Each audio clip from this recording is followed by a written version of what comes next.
Welcome to Sports Live presented by Cool. আপনাদের সঙ্গে আছে আমি সঞ্জনা আইভি। সেই সঙ্গে আমি রঞ্জন শান্ত। শুরুতেই টি-20 বিশ্বকাপের খবর। সুপার 8-এর স্বপ্ন বাঁচিয়ে রাখতে কিছুক্ষণের মধ্যে নেদারল্যান্ডসের বিপক্ষে মাঠে নামতে যাচ্ছে বাংলাদেশ। সেন্ট ভিনসেন্টের আর্নেস্ট ভেল স্টেডিয়ামে ম্যাচ শুরু বাংলাদেশ সময় রাত 8:30টায়। সাকিবের অফ ফর্ম নিয়ে মোটেও চিন্তিত নয় দল, জানিয়েছেন অধিনায়ক শান্ত।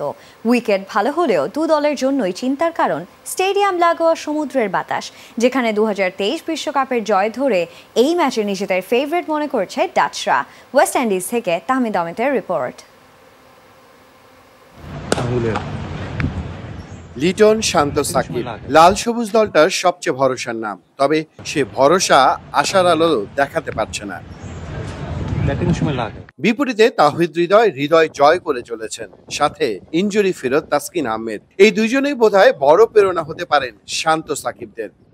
সাকিব আল হাসান, তাসকিন আহমেদ, নাজমুল হোসেন শান্ত আর তাওহিদ হৃদয়ের এই সভাটা বোধহয় বাংলাদেশের জন্য অনেক কিছুর ইঙ্গিত দিচ্ছে। তাওহিদ হৃদয় নিশ্চিতভাবে এই মুহূর্তে বাংলাদেশের সব থেকে বড় শক্তির নাম। নাজমুল শান্তকে যেমন এই টুর্নামেন্টে জ্বলে উঠতে হবে, একই সঙ্গে সাকিব আল হাসানকেও কিন্তু যদি এই টুর্নামেন্টে সুপার 8 নিশ্চিত করতে হয়, একই সঙ্গে পারফরমেন্সে অনেক উপরে উঠাতে হয়, নিশ্চিতভাবে ব্যাটে বলে জ্বলে উঠতে হবে সাকিব আল হাসানকে। যেখানে সবচেয়ে আলোচনায় সে সাকিবের ফর্ম, তবে দলটা যে এই নিয়ে মোটেও চিন্তিত নয় সেটা পরিষ্কার জানিয়ে দিলেন অধিনায়ক শান্ত। সাকিব ভাইয়ের পারফরমেন্স নিয়ে টিমের কেউই চিন্তিত না, এবং এটা নিয়ে আমরা কেউই কথা বলতেই চাই না, কারণ আমরা জানি যে উনি ওভার দ্য ইয়ার্স কত ভালো ক্রিকেট খেলে আসছেন এবং মানুষের এক্সপেকটেশনের থেকে উনি নিজে কত এক্সপেক্ট করছেন সেটা ইম্পর্টেন্ট। 10 বছর আগে সবশেষ যেখানে খেলেছিল সেখানে সেই বাংলাদেশের ম্যাচ দিয়ে আবারও আন্তর্জাতিক সার্কিটে ফিরবে আর্নেস্ট ভেল। টাইগারদের জন্য তাই তো চেনা ভেন্যু, উইকেটটা হবে ব্যাটিং বান্ধব, তবে চিন্তার নাম ওই বাতাস।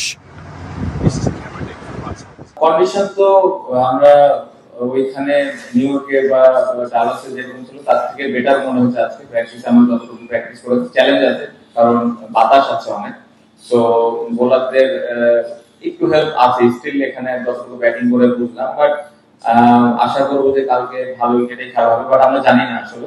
সো যেরকম উইকেট থাকবে ওটা অ্যাডজাস্ট করে আমরা ওইভাবে খেলার চেষ্টা করব। এই গ্রুপে টাইগারদের মতো নেদারল্যান্ডসেরও এক জয়, যে জিতবে সেই এক পা দিয়ে রাখবে সুপার 8-এ। আর এই ডাচদের বিপক্ষে হেরে 2023 বিশ্বকাপটা ধূসর করেছিল হাথুরু সিং শিষ্যরা। প্রতিপক্ষের স্পিন দুর্বলতায় তাই তো দলে আসতে পারেন একজন বাড়তি স্পিনার। ভালো ক্রিকেট খেলতে হবে, অবশ্যই আমরা জেতার জন্য খেলবো। আশা করছি যে খুব ভালো একটা ম্যাচই হবে এবং প্রত্যেকটা প্লেয়ার চিন্তা ভাবনার দিক দিয়ে খুব ভালো অবস্থায় আছে, আশা করবো যে ভালো একটা ম্যাচই হবে। আমরা 2023 বিশ্বকাপে জিতেছিলাম, দারুণ একটা ম্যাচ হবে, তবে আমরাই ফেভারিট। যদিও সাকিব রিয়াদের মতো ক্রিকেটার আছে, তবে ওদের সাথে কাজ করতো রায়ান কুক, রাসেল ডোমিঙ্গো আমাদের কোচ, তারাও অনেক কিছু জানে। খেলা দিনের আলোয় বলে দু দলের জন্য উইকেট সমান, টসের থেকেও গুরুত্বপূর্ণ যেখানে বাতাসের সাথে মানিয়ে নেয়া। প্রতিপক্ষের সাথে তাই তো বর্ষে আনতে হবে এই দমকা হওয়াটাকেও। Tahmid, Jamuna sports, Saint Vincent, West Indies. সব গল্পই ঠিক আছে, বাংলাদেশের জন্য এই ম্যাচটা অতি গুরুত্বপূর্ণ এবং জয়টাও অতি গুরুত্বপূর্ণ। তবে খবর যেটা সেন্ট ভিনসেন্ট থেকে আসছে সেই খবরটা খুব একটা সুখকর নয়, কারণ সেখানে বৃষ্টি এসে গেছে। সঞ্জনা, অলরেডি বৃষ্টি এসে গেছে, সেই সাথে সমুদ্রের বাতাস আর সমুদ্রের পাড়ে যে কোনো সময় ওয়েদার কিন্তু যে কোনো রূপ ধারণ করতে পারে। তবে আমরা তো আশা করতেই পারি যে আজকের ম্যাচটা ভেস্তে না গিয়ে বাংলাদেশ ভালো একটা পারফর্ম করুক, জয় নিয়েই আসলে তারা মাঠটা ছাড়ুক হোপফুলি। তবে সরাসরি যদি সেখানকার খবর জানা যায়, কেন নয়। সহকর্মী তাহমিদ অমিত সেন্ট ভিনসেন্ট থেকে যুক্ত হচ্ছেন সরাসরি। অমিত, ম্যাচ ঘিরে তো বৃষ্টির কথা খুব একটা বলা হয়নি এর আগে, তবে যে শঙ্কা শেষের দিকে তৈরি হয়েছিল একটু আগেই দেখছিলাম এবং আপনিও বলছিলেন যে বৃষ্টি তো বোধহয় নেমেই গেছে এবং টস স্বাভাবিকভাবে ডিলে হয়েছে। একটু ওয়েদার আপডেট দিয়ে শুরু করবেন নিশ্চয়ই। হ্যাঁ, বৃষ্টি ঠিক যখন আপনাদের লাইভের জন্য দাঁড়িয়েছি ঠিক তখন বৃষ্টি হয়েছে, একদম ঝুম বৃষ্টি। আমরা দৌড় দিচ্ছিলাম আসলে, এখানে আমরা যেহেতু বাইরে আছি, দাঁড়ানোর কোনো জায়গা নেই, আমি ভিজে গেলে খুব সমস্যা হবে। মানে আমরা চেষ্টা করেছিলাম এক জায়গায় দাঁড়ানোর জন্য। তো মজার বিষয় এটাও একটা ভালো দিক, আমি কিন্তু আবার এখন ফাঁকা জায়গায় দাঁড়িয়েছি, আমার গায়ে বৃষ্টির ফোঁটা এখন পড়ছে না। একটু আগে যে ঝুম বৃষ্টি হয়েছিল, আমি যদি এখানে 30 সেকেন্ড থাকতাম একদম ভিজে যেতাম, মানে এই পরিমাণ বৃষ্টি হয়েছে। সেই জন্যই টসটা দেরি হয়েছে। আবার এটাই সুখবর যে এখন ঠিক 3 থেকে 4 মিনিট পরে বৃষ্টিটা থেমে গেছে। একটু দুঃসংবাদ, দেখেন আমার পেছনে দেখা যায় যে কালো মেঘ আছে, সেই কালো মেঘটা যদি এই যে পরিমাণ কালো কালো মেঘ তো আমরা দেখতেই পাচ্ছিলাম, কিন্তু হ্যাঁ একটু তো ওয়েদার কিংবা সব কিছু ওভারঅল টেকনিক্যাল প্রবলেমের কারণে এই মুহূর্তে বিচ্ছিন্ন হয়েছে। আবারও অমিত যুক্ত হয়েছেন। হ্যাঁ অমিত, এখন শুনতে পাচ্ছি আপনাকে, প্লিজ বলবেন। আমি যেটা বলছিলাম যে এই যে বৃষ্টি, এখানে যে মেঘ দেখতে পাচ্ছেন, শীতে যদি ঝরে তবে একটাই সুখবর, এখানে খুব টানা বৃষ্টি হয় না এবং বাংলাদেশের জন্য ম্যাচটা কিন্তু ভেসে যাওয়া যাবে না, তাহলে কিন্তু সমীকরণ সব ওলটপালট হয়ে যাবে। নিশ্চিতভাবে বাংলাদেশ চাবে একটা পূর্ণাঙ্গ ম্যাচ খেলার জন্য এবং নেদারল্যান্ডসও নিশ্চিতভাবে সেটা চায়। টসটা একটু দেরি হয়েছে, তবে এতে কোনো সমস্যা হওয়ার কথা না। আমার ধারণা কিছুক্ষণ পরেই টস হয়ে যাবে। যদি উইকেট নিশ্চয়ই কাভার দেওয়া হয়েছে, আমি জানি না, বাইরে আছি, কাভার দেওয়ারই কথা, যে পরিমাণ বৃষ্টি হয়েছে, তবে বেশিক্ষণ দেরি হওয়ার কথা না ম্যাচ শুরু হয়ে যেতে। তবে যেটা বলছিলেন যে নাজমুল শান্ত কিন্তু পুরো দল অনেক বেশি আত্মবিশ্বাসী ম্যাচটা জয়ের জন্য। সাউথ আফ্রিকার বিপক্ষে হয়নি। একটু আগে শন পোলকের সাথে আমার কথা হচ্ছিল দক্ষিণ আফ্রিকা, আমি বলছিলাম তোমার তো ব্যাড লাক, তুমি ম্যাচটা মানে গুড লাক, তুমি ম্যাচটা জিতে গেছো, আমার জন্য ব্যাড লাক, দক্ষিণ আফ্রিকার বিপক্ষে আমি জিততে পারিনি। শন পোলক আমাকে তাকিয়ে বলছে, 3টা ফুল টস পেয়েছো, তারপরে যদি ম্যাচ জিততে না পারো, এটাকে ব্যাড লাক বলা যায়? আমি আসলে একটু হয়ে গেছে। আসলে তো তাই, যে 3টা ফুল টস পেয়েও আমরা আসলে সাউথ আফ্রিকার বিপক্ষে ম্যাচটা জিততে পারিনি। আমার গায়ে সম্ভবত এখন পানি আসছে, সম্ভবত না, অনেক জোরে বৃষ্টি আছে এখানে, আমার পক্ষে এখন দাঁড়ানো এখানে সম্ভবই হবে না। তবে শান্ত, এটা এইভাবে যদি যাতায়াত বৃষ্টি করে তাহলে একটু সমস্যা হবে, যেটা বলছিলাম আর কি। নিশ্চিতভাবে আমরা চাইবো না বৃষ্টি, আনরোমান্টিক বৃষ্টি আমাদের আজকে বাংলাদেশের ম্যাচে কোনো প্রভাব বিস্তার করুক। একদমই তাই অমিত। যুক্তরাষ্ট্রে প্রচুর পরিমাণে দর্শক সমর্থন পেয়েছিল বাংলাদেশ, উইন্ডিজে সেই সংখ্যাটা কেমন? কোনো বাংলাদেশি সমর্থককে আপনার চোখে পড়েছে? সেই সমর্থক আমরা দেখেছি, বেশ কয়েকজনকে দেখেছি, সেটা আমাদের হাতে গোনা, অথবা 50 থেকে 100 জনের মতো হবে। তবে মজার বিষয়, এখানে ওয়েস্ট ইন্ডিজের মানে এখানে সেন্ট ভিনসিতে প্রায় 10 বছর পর ক্রিকেটটা হচ্ছে। এত সুন্দর একটা মাঠে কেন 10 বছর হচ্ছে সেই প্রশ্ন আজকে আমি চেষ্টা করেছিলাম। এত সুন্দর মাঠ, আপনি শুধু যদি এই মাঠে 1 মিনিট দাঁড়ান, সঞ্জনা, রঞ্জন, আপনাদের মন ভালো হয়ে যাবে। আমি খুব সৌভাগ্যবান, আমি মাঠে দাঁড়াতে পারছি। এই এত সুন্দর মাঠে কেন 10 বছর ধরে ক্রিকেট হয়নি আমি ঠিক জানি না আসলে। তবে আজকে কিন্তু এখানকার যে সাধারণ দর্শক, মানে ওয়েস্ট ইন্ডিজের যত ক্যারিবিয়ান দর্শক, তারা একটু আমোদে হয়, তারা কিন্তু বাংলাদেশকে সমর্থন দেবে, এটা আমি নিশ্চিত। কারণ এখানে সবাই বাংলাদেশ বাংলাদেশ বলে চিৎকার করছে। পেছনে দেখেন, একটু যদি দেখা যায়, এই বাংলাদেশি সমর্থক আমরা পেয়েছি, একটু কথা বলার চেষ্টা করি। আজকে প্রত্যাশা কি?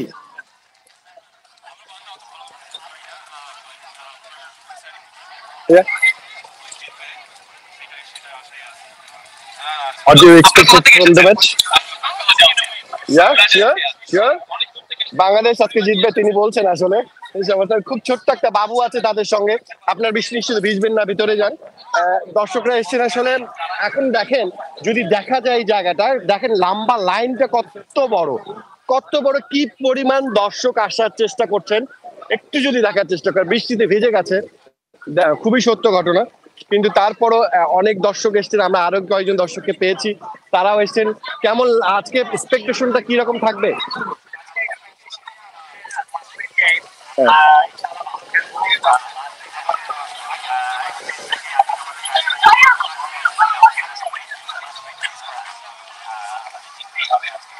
অবশ্যই আপু, আজকে নিশ্চয়ই চিৎকার করে শোনাবেন।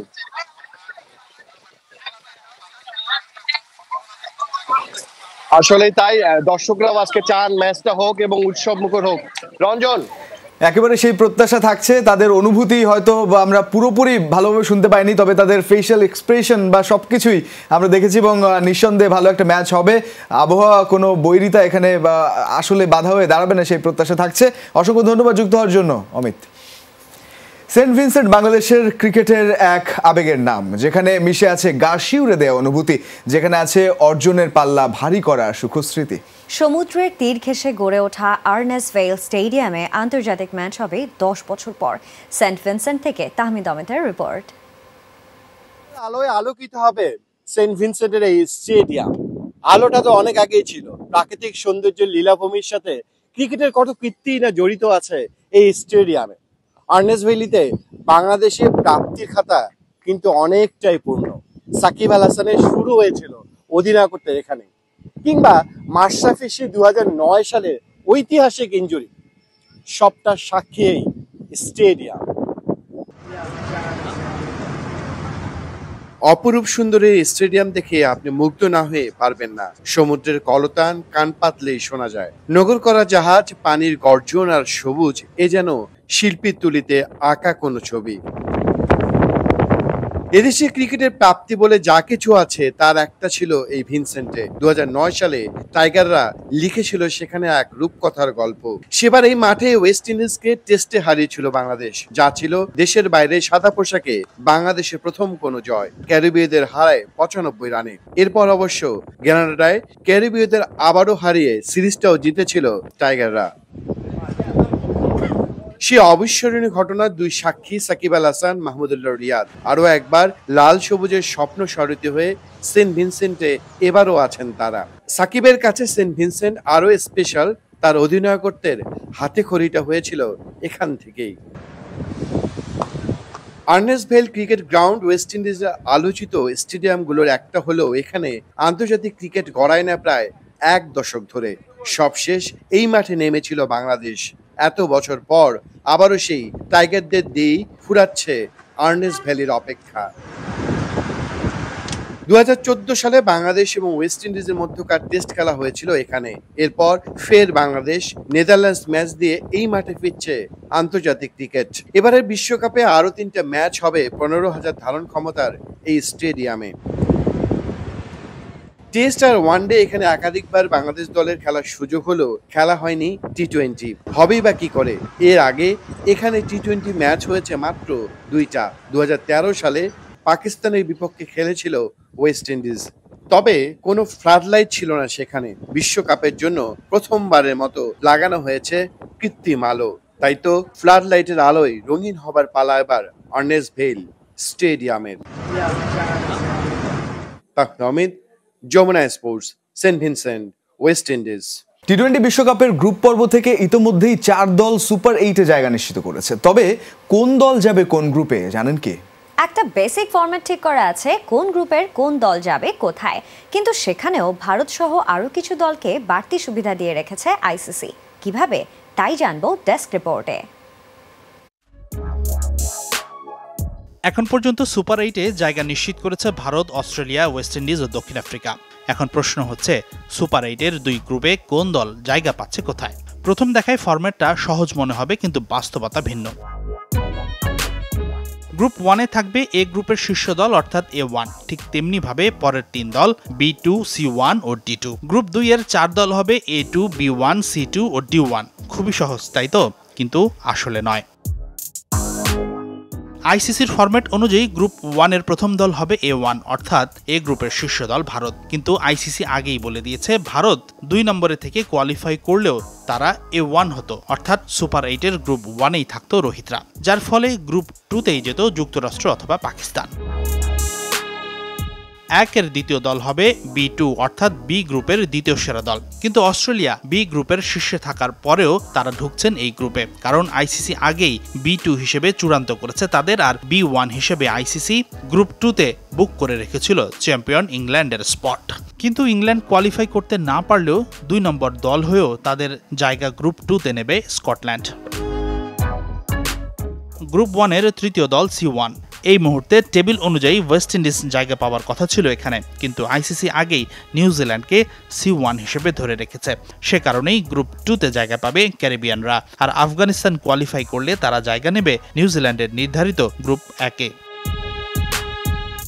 গ্রুপ 1-এর শেষ দল D2, অর্থাৎ বর্তমান টেবিল অনুযায়ী এই জায়গা পাবার দৌড়ে এগিয়ে বাংলাদেশ অথবা নেদারল্যান্ডস। শ্রীলঙ্কার সুযোগ খুব কম। আর গ্রুপ D-এর শীর্ষ দল দক্ষিণ আফ্রিকা থাকবে 2 গ্রুপে। তবে প্রোটিয়ারা দ্বিতীয় হয়ে কোয়ালিফাই করলেও তারাই থাকতো গ্রুপ 2-তে, কারণ আইসিসি আগেই তাদের D2 হিসেবে চূড়ান্ত করেছে। এখন প্রশ্ন হলো, কেন আইসিসি কিছু দলের জন্য গ্রুপ আগেই ঠিক করে রেখেছে, যার ব্যাখ্যা দেয়নি ক্রিকেটের নিয়ন্ত্রক সংস্থাটি। তবে 2টি কারণ হতে পারে। প্রথমত, 2 গ্রুপের ভারসাম্য বজায় রাখা, আর দ্বিতীয়ত বড় দলগুলোর পছন্দের ভেন্যু আর আরামদায়ক সূচি নিশ্চিত করা। হাসিনুর রহমান, যমুনা স্পোর্টস। খেলার গুরুত্বপূর্ণ সময়ে ভারতকে 5 রান উপহার দিয়ে আলোচনায় যুক্তরাষ্ট্র। ধীর গতিতে ওভার শুরু করায় এই শাস্তির মুখে পড়তে হয় মার্কিনীদের। দুইবার মৌখিকভাবে আম্পায়ার সতর্ক করলেও একইভাবে তৃতীয়বারের মতো ভুল করে বসেন অধিনায়ক অ্যারন জোন্স, যার ফলে ভারতকে চেপে ধরার পরও শেষ পর্যন্ত হাতছাড়া হয় ম্যাচ। এর আগে পরীক্ষামূলকভাবে স্টপ ক্লক পদ্ধতি চালু থাকলেও চলতি বিশ্বকাপে এই নীতি কার্যকর করে আইসিসি। সুপার 8 নিশ্চিতের মিশনে গ্রুপ এর লড়াইয়ে ভারতকে চেপে ধরেও শেষ পর্যন্ত জয় বঞ্চিত হয়েছে যুক্তরাষ্ট্র। 111 রানের মামুলি টার্গেট তাড়া করতে নেমে 7 উইকেট হাতে রেখেই জয় তুলে নেয় রোহিত শর্মার দল। সেই সাথে এই গ্রুপ থেকে সবার আগে সুপার 8 নিশ্চিত করেছে ভারত। ঘরের মাঠে বিশ্বকাপ আয়োজন করে রীতিমতো আকাশে উঠছিল যুক্তরাষ্ট্র। নিজেদের প্রথম ম্যাচে কানাডাকে হারিয়ে পরের ম্যাচে ইতিহাস তৈরি করে মার্কিনীরা। প্রতিদ্বন্দ্বিতাপূর্ণ ম্যাচে পাকিস্তানকে সুপার ওভারে হারিয়ে বসে অ্যান্ডারসন হারমিটরা। ভারতের বিপক্ষে চ্যালেঞ্জ জানালেও হিসেবের গরমিল করে বসেন অধিনায়ক অ্যারন জোন্স। তার অদূরদর্শিতার কারণে 5 রান জরিমানা গুনতে হয় যুক্তরাষ্ট্রকে। ম্যাচের গুরুত্বপূর্ণ সময়ে 5 ওভারে ভারতের জয়ের জন্য দরকার ছিল 35 রান। নিউ ইয়র্কে ড্রপ ইন পিচে এই রানও বিপদে ফেলার ইঙ্গিত দিচ্ছিল রোহিত ভিরাটদের। ঠিক এমন গুরুত্বপূর্ণ সময় ভারতকে 5 রান উপহার দিয়ে বসেন জোন্স। দুইবার সতর্ক করার পরও নির্ধারিত সময়ের মধ্যে ওভার শুরু করতে না পারার দায় এই শাস্তি পেতে হয় যুক্তরাষ্ট্রকে। টি-20 বিশ্বকাপের প্লেইং কন্ডিশনের 41.9.4 ধারা অনুযায়ী ওভার শেষের 1 মিনিটের মধ্যে ফিল্ডিং দলের পরবর্তী ওভার শুরু করতে হবে। সময় পরিমাপের জন্য মাঠে একটি ইলেকট্রিক ঘড়িও থাকে। আইসিসি নিয়মটি কার্যকর করার পর প্রথম দল হিসেবে শাস্তি পেয়ে ইতিহাসে নিজেদের নাম লিখিয়েছে যুক্তরাষ্ট্র। উপহারস্বরূপ 5 রান দলীয় স্কোরে যুক্ত হওয়ার পরই নড়েচড়ে বসে ভারত। শিবম দুবেকে সাথে নিয়ে চতুর্থ উইকেটে 72 রানের অবিচ্ছিন্ন পার্টনারশিপ গড়েন সূর্যা কুমার যাদব। 31 রানে শিবম অপরাজিত থাকলেও হার না মানা অর্ধশতক তুলে নেন সূর্যা। 2023 সালের ডিসেম্বর থেকে 2024 সালের এপ্রিল পর্যন্ত পরীক্ষামূলকভাবে স্টপ ক্লক পদ্ধতি চালু ছিল। এর উদ্দেশ্য ছিল 2 ওভারের মধ্যে সময়ের পর্যবেক্ষণ। সম্প্রতি ওয়ানডে ও টি-20তে স্থায়ীভাবে এই নিয়ম কার্যকর করে আইসিসি। নাসিফ শুভ, যমুনা স্পোর্টস। এই ছিল আজকের স্পোর্টস লাইভে। এতক্ষণ সঙ্গে থাকার জন্য সবাইকে ধন্যবাদ। আল্লাহ হাফেজ।